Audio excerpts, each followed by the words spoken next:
There's been a lot of talk over what can and can't be asked about vaccines due to HIPAA laws. Tonight we find out what's true. As more people continue to get the COVID-19 vaccine, questions are coming up about possible booster shots. I'm Chris Warner. We'll speak with a couple of local health professionals about what we know so far and what may be in our future. The 4 states' most watched news starts now. Despite popular belief, employers can ask for proof of vaccination from their employees. This is KOAM News at 6. Over the last several weeks, retailers and businesses have been relaxing their mask requirements, saying that if customers have been fully vaccinated, they don't have to wear masks. But some people have claimed that if a business asks if you've been vaccinated, it would be a HIPAA violation. Well, according to an expert at Access Family Care, that is not the case. Businesses are permitted to ask customers if they've been vaccinated, and customers, they can refuse to say. And it works about the same way for employees. If their policy has been to wear a mask and then they're loosening that restriction up, they can ask for proof of immunization if the employee does not want to wear a mask. She tells us that HIPAA applies to healthcare providers, insurance agencies, and health clearinghouses. As more COVID-19 vaccines are administered, many people are wondering now if a booster shot will be required, and if so, when that might be. KOAM's Chris Warner spoke with 2 local health professionals to get the latest. As we get further into getting everyone who wants a vaccine vaccinated, the next question is determining whether or not you'll need a booster shot and just how often you'll need it. Mercy's infectious disease preventionist Donna Stokes says there are still some unanswered questions, but some things are certain. We know that it's not going to give you a lifetime immunity. So somewhere along the way, whether it's in a year, whether it's in a few months, the booster is going to become necessary to help continue our immunity against the virus. The flu virus changes from year to year, which is why it's recommended you get a flu shot every year. Stokes says COVID boosters will likely be handled the same way. Seeing the new variants, what vaccine ingredients, if you will be effective against that new variant. So that's going to be ongoing and probably will be what influences the boosters in the future. For health departments, Larry Bergner with the Newton County Health Department says they're already thinking about how to handle future booster clinics. Yeah, that's exactly the way I see it, is that it'll be a very similar clinic as our flu vaccination clinics. And so we'll do on-site, we'll do off-site, we'll create after-hours clinics so that everyone will have an opportunity to come and get that vaccine. But it will be very similar to our flu vaccination clinics. Stokes says there are still a number of variables and unanswered questions, but she's hopeful we'll have more information in the coming months. In Newton County, Chris Warner, KOAM News. Stokes says trials for booster shots are already underway. The Cherokee Nation will give each of its citizens $2,000 in COVID-19 relief money. The money will come in 2 $1,000 payments over 2 years. The other recovery funds will go toward Cherokee-owned businesses, tribal health care services, and education support. The money is part of a $1.8 billion COVID-19 recovery fund through President Biden's American Rescue Plan Act. Checking in with Nick Kelly. It is still wet out there, Nick. At least some are getting some breaks in the action, Dow, including for the most part the city of Joplin. In fact, nice to see the sun's rays piercing through the cloud cover as you look west along 7th Street from the east side of Joplin. However, once you hop outside of the city, we do have a few showers on the map. One on the southern side of Stockton Lake, a few near Table Rock, let's say east of Neosho, near Goodman, near Grand Lake, and including a massive rain trying to hold together just coming out of Bartlesville and Manford and the northwestern sides of Tulsa.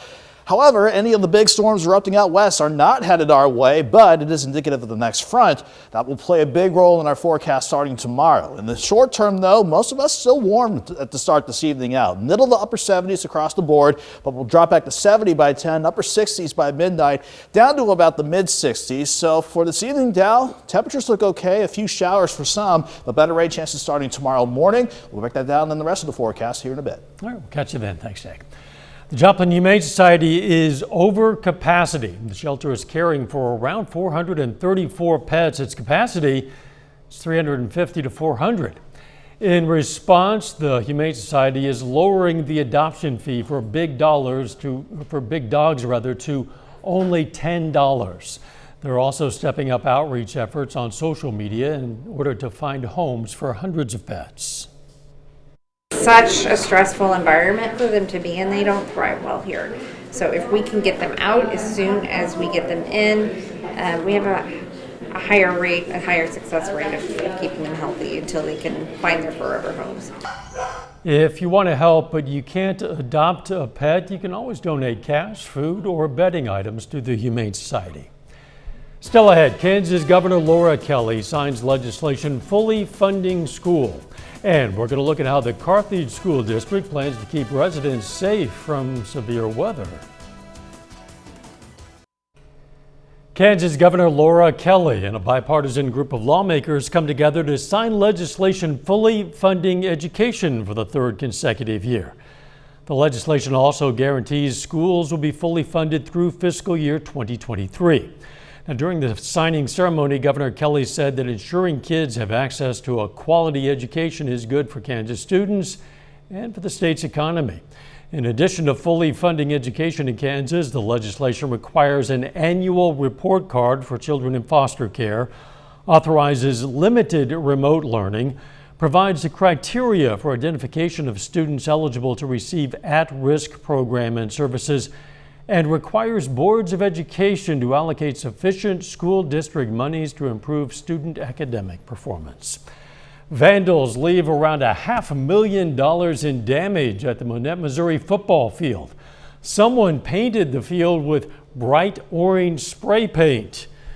Crews tried to clean it up. They used different methods, including old-fashioned elbow grease, but no luck. Officials say the field is going to have to be replaced. So we worked extremely hard, tried multiple cleaning solutions, brushes, hands and knees. We even used our own hands. The cost of a new field is around $500,000. School officials say they've filed a claim with their insurance company, which has been approved. They're now in the process of getting it replaced. Carthage residents could soon have 3 locations where they can go to escape storms. In addition to the existing Carthage Junior High shelter, the district is considering opening school storm shelters at Pleasant Valley Elementary School and the Carthage Intermediate Center. First, they need to find 3 people for each shelter and train them to open and manage the shelters in case of storm warnings. School officials don't know exactly when that'll be. With the Joplin's 10-year anniversary of the tornado, we've been considering whether to open up our shelters that are not designed for community to our community for them to feel a little bit safer. We have 7 school shelters and 1 community shelter, the community shelters at the junior high. But we know it's a long distance from some schools to the junior high, so we are working on plans to open a few facilities for our community. Safe rooms are open to the public only during a tornado warning or in severe weather events when winds are blowing more than 75 miles per hour. Later, once a mecca for black enterprise and now a memory of one of the nation's deadliest acts of racial violence. We're going to look at the history of Tulsa's Black Wall Street. Plus, I'm keeping an eye on several chances for rain throughout the course of the week. We'll break down the forecast next.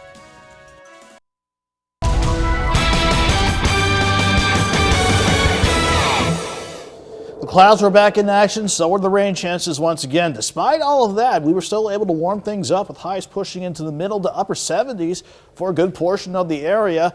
Again, that's a nice warm up, even though we did have to deal with scattered rain on the Kansas side to start this morning out. Then during the afternoon, just isolated showers, mainly impacting our southern counties with the way our evening has started out. You can see a closer up view of the random showers that we'll continue to keep an eye on, but this should just stay that. Just showers, not looking at any good thunderstorm chances, at least for this evening. But the rain we picked up so far today really amounted to quite a bit on the Kansas side, especially for areas around Chanute. Butte, where radar estimates suggest between half an inch and an inch and a half. Everybody else average out to just maybe a tenth of an inch of rain. A closer up view of the radar for now still shows a few random showers in parts of Jasper County, southern sides of Stockton Lake, and a little cluster of rain in northeastern parts of Oklahoma. But this is having a bit of a hard time holding together, but as long as it's still out there, we'll track it as we go through the rest of the evening. In the meantime, we're dry in Joplin, sun piercing through the clouds, and it is warm and a bit muggy. 76 degrees outside, but the dew point in the mid-60s. That feels a bit soupy outside despite a south breeze at 5 miles per hour. Most of us are in the mid to upper 70s, between 74 and 77 degrees at the top of the 6 o'clock hour. Eventually, we'll see temperatures drop off near 70 by 10 o'clock, but dropping back overnight into the mid-60s. Most spots around 66. Let me take you back to the maps and let's widen the view out. So while we keep an eye on a few showers that we have this evening, we don't have to deal with any of these severe thunderstorms erupting across western Kansas and down to the panhandles of Oklahoma and Texas. But the front causing those storms is ready to head our way starting tomorrow, along with returning upper level energy as our upper level ridge starts to push down back into Florida. So that changing setup means we may have to deal with a few showers this evening, but the better rain chances start ramping back up as early as tomorrow morning. So for the time being, I'll keep an eye on the few showers that are out there this evening, but nothing too crazy expected from that. But once we hit 3, 4, 5, 6 o'clock in the morning, that's when we'll have a better chance for some scattered rain and storms to develop as lows drop back into the mid-60s. Then during the day tomorrow, I would just have the umbrella handy, as we'll definitely have a good shot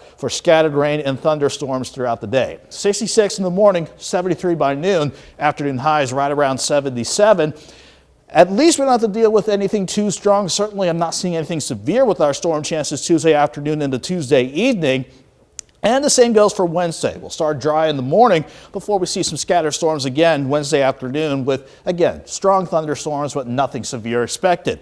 That changes on Thursday, though, with our front still around and this upper low continuing to send energy along the jet. We'll have to watch for strong to severe storms on Thursday. Maybe some showers on Friday, overnight storms going into Saturday. But this unsettled pattern continues throughout our holiday weekend, so that definitely means thunderstorm chances, surprise, surprise, likely for our Memorial Day. But temperatures still staying mainly on the warm side. 77 tomorrow, 82 Wednesday, 83 Thursday, then highs generally in the middle to upper 70s as we go through the holiday weekend ahead of us now.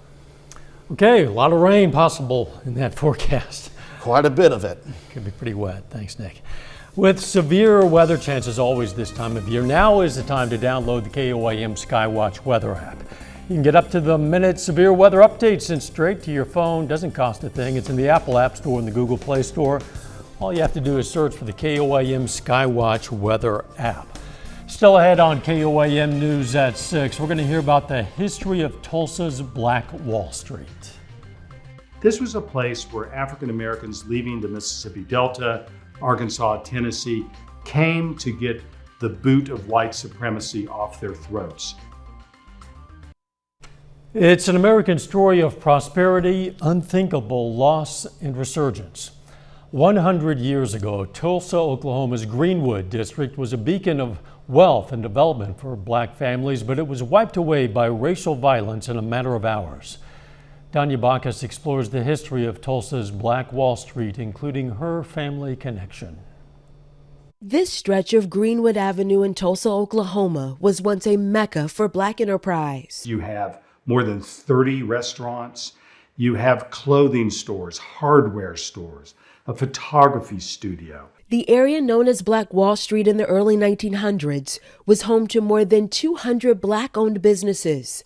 Among them, the Dreamland Theater and the Williams Confectionery, owned by my great-great-grandmother, Lula Williams. Her husband, John Wesley Williams, owned an auto garage and chauffeur company. John, Lula, and their son W.D. were the first black Tulsans to own a car. They were Greenwood royalty. They were one of the great leading families of the city. Scott Ellsworth is a historian and author of The Groundbreaking, An American City and Its Search for Justice. This was a place where African Americans leaving the Mississippi Delta, Arkansas, Tennessee, came to get the boot of white supremacy off their throats. But in Oklahoma, the Ku Klux Klan was growing in force. And as Black Wall Street thrived, so did white supremacy. That jealousy of the economic success, which was just a part of what ultimately happens in Greenwood. A seemingly innocent incident on an elevator between a black man and a white woman on May 30th, 1921, set off a devastating chain of events. He could have stumbled, fallen into her, grabbed her arm. Michelle Place is the executive director of the Tulsa Historical Society. The story becomes exaggerated further. He had attacked her. The truth of the matter is, we don't know exactly what happened. On May 31st, a white mob gathered at the courthouse where the man was held, and so did groups of black men from Greenwood trying to prevent a lynching. A gun is discharged. All hell breaks loose. The angry mobs then attacked Black Wall Street. They burned and looted homes and businesses. More than 35 blocks were destroyed. Thousands were left homeless. Those 18 hours would become one of the nation's deadliest acts of racial violence. Danya Backus, CBS News, Tulsa, Oklahoma. Now, on Monday, 1 week from tonight, Gayle King is going to host a CBS News special, Tulsa 1921, An American Tragedy. That primetime special airs at 9 right here on Channel 7. A St. Louis area family is safe but shaken up after a car crashed into their home Saturday night. Police say the driver lost control, flipped over a fence, and crashed front end first right through the roof. The front of the vehicle ended up in the first floor master bathroom. Fortunately, somehow, neither the homeowners who were sleeping nor the two people in the car were hurt. No word yet on what caused the driver to lose control. We'll be right back. Take time now to honor a local veteran. Chief Freddie Harper served in the U.S. Navy during the Vietnam War. His hometown, Columbus, Kansas. And we are proud to salute Chief Freddie Harper. He's tonight's four-state hero. Jordan Abbey joins us now with a look at what's coming up tonight on KOAM News at 9 on Fox 14. Tonight at 9, we're going to check out some of the homes that have been renovated through the Pittsburgh Land Bank, land the city of Pittsburgh owns. Also, the federal government is doubling the money it gives to communities to prepare for extreme weather events. And a new survey shows most Americans think they can survive in the woods for 2 weeks, despite not knowing what poison ivy looks like. That and more tonight, KOAM News at 9 on Fox 14. Maybe it'd be an itchy 2 weeks. Jordan, thanks. Personal items from some of music's biggest legends will be auctioned in a few weeks. And today, Julian's Auctions announced the lineup of icons whose things will go on sale. Amongst the A-list roster are Alex Van Halen's black and white drums. Also, his brother Eddie's black guitar will be for sale. And those Bob Dylan fans who love Lay Lady Lay will have a chance to bid on his handwritten notes for the song. Fans of Prince are also in for a treat. The legend's blue guitar is up for grabs. Fans of Kurt Cobain will also get the chance to own an original line drawing by the late Nirvana lead singer. There it is. The auction starts the weekend of June 12th. They all have to go for some pretty big money. I would think so. You find the right buyers, the big fans, and of course there are plenty of those out there, and they will bid up the price. Chances of rain the next day, and then the day after that, and the day after that. Yeah, pretty much, including tomorrow morning especially, and during the day tomorrow. That's our next best shot for scattered rain and storms. Highs are 77. Despite the rain chances Wednesday and Thursday, we'll still warm up with highs back in the 80s. Thanks, Nick, and thank you for joining us. We'll see you right back here for KOAM News at 10. In the meantime, let's take care of ourselves and each other.